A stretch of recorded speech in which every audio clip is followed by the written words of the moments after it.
Bonjour ou bien le bonsoir. On se retrouve aujourd'hui, en ce dimanche matin, pour une petite vidéo de présentation des personnages qu'on retrouve dans la crèche de Noël.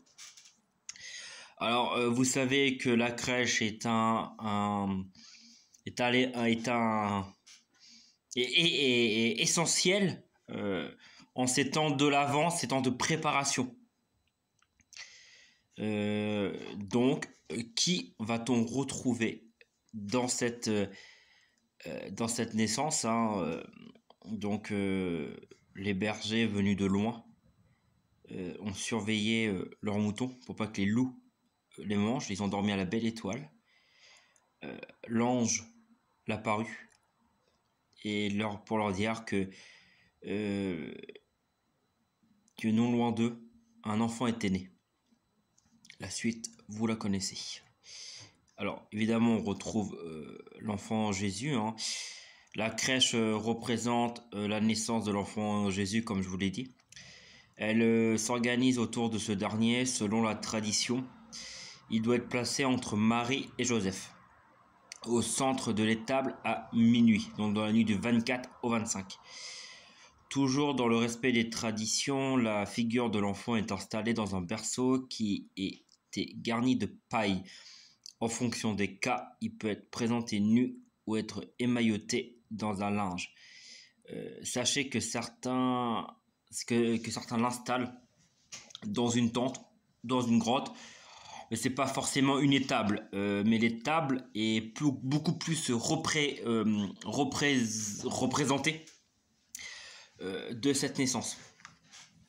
Évidemment, ses parents, Joseph, le charpentier, Marie, qui sont les personnages principaux et très importants de cette crèche. Hein.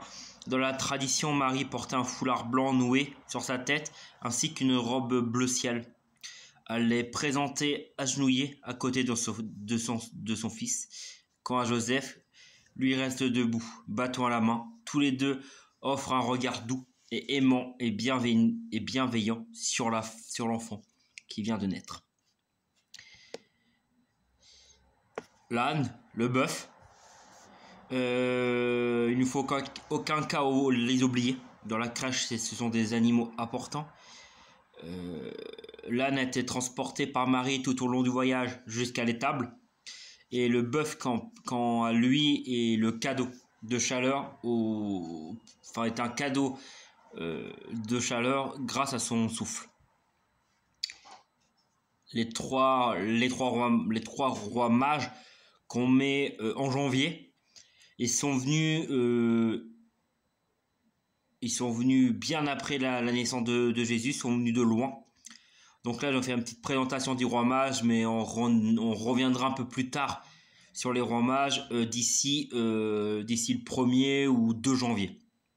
Il y a des choses à dire. Donc lors de la naissance, les 3 rois mages, à savoir Melchior, Gaspard et Balthazar, sont venus de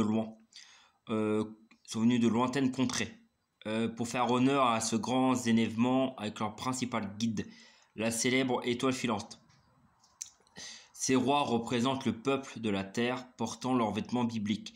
Ils ont offert 3 sortes de cadeaux, la myrrhe, l'encens et l'or. Normalement, ils doivent être représentés de manière à montrer qu'ils sont sur le point d'arriver auprès de l'enfant Jésus. Dans certains cas, les 3 rois mages sont accompagnés d'animaux exotiques comme un dromadaire, un éléphant, un cheval, qui pour tous les présents, qui ont servi de monture. Donc, c'est bien aussi de pouvoir... Alors, c'est pas facile. Hein. Je vous le mens pas, c'est pas facile de trouver un dromadaire, un éléphant et un cheval en 100 ans. Mais c'est trouvable, mais c'est très compliqué. Par là où j'habite, les magasins ne proposent pas de crèche, ne proposent pas de centons. Donc, on est obligé de passer par des sites internet pour trouver. Et là, pour le moment, je n'ai pas trouvé ces 3 animaux cités. C'est un peu plus compliqué, mais j'espère pouvoir les trouver. Sinon, On fera 100 pour cette année. Il y a aussi dans la crèche formée de bergers avec leurs moutons. Ces derniers portent sur les épaules leurs précieux agneaux. Il semble que ce soit eux qui étaient au courant en premier de la naissance du Christ, comme je vous l'ai dit au tout début de la vidéo. Il est à noter que depuis la création des 100 ans en France, la crèche peut également accueillir d'autres personnages qui s'ajoutent aux acteurs cités supra. Ces derniers sont des figures folkloriques de façon provençale. Donc, bon, ça, c'est de la connerie. Hein. Pour moi, il n'y a pas besoin de rajouter plus. Hein. Voilà, vous rajoutez un berger. Si le santon n'a pas l'agneau sur l'épaule, vous lui mettez un mouton à côté du berger, ça passe. Ne vous cassez pas la tête pour ça. Hein. Une crèche doit rester simple. Évidemment, le plus important, l'ange. L'ange, celui qui a annoncé la nouvelle. Il est même souvent, voire même indispensable de le mettre. On ne peut pas faire une crèche sans un ange. Ce dernier est à l'image de la présence divine, hein, car les anges sont très présents. On a tous un ange sur nous qui nous surveille. Je ne vais pas vous faire un cours de catéchisme, mais une fois tous ces personnages réunis, la crèche est désormais prête à être installée. Voilà. En général, on peut la désinstaller le début février ou plus tard le 2. Alors dans tous ces personnages, sur le 4 ne peut pas être installé immédiatement. L'enfant Jésus, on doit attendre de la nuit du 24 au 25 pour le mettre dans la petite crèche, et les rois mages qui arriveront en janvier. Donc voilà mes amis, pour les rois mages on reviendra comme je vous l'ai dit début janvier, on les présentera un peu plus. En tout cas voilà, je vous souhaite un très bon dimanche. Allez à la messe à 11h, c'est important. Prions pour la paix, prions pour la venue de notre enfant Jésus, qui va bientôt naître d'ici quelques semaines maintenant. Je vous dis à très bientôt. Allons dans la paix du Christ. Amen.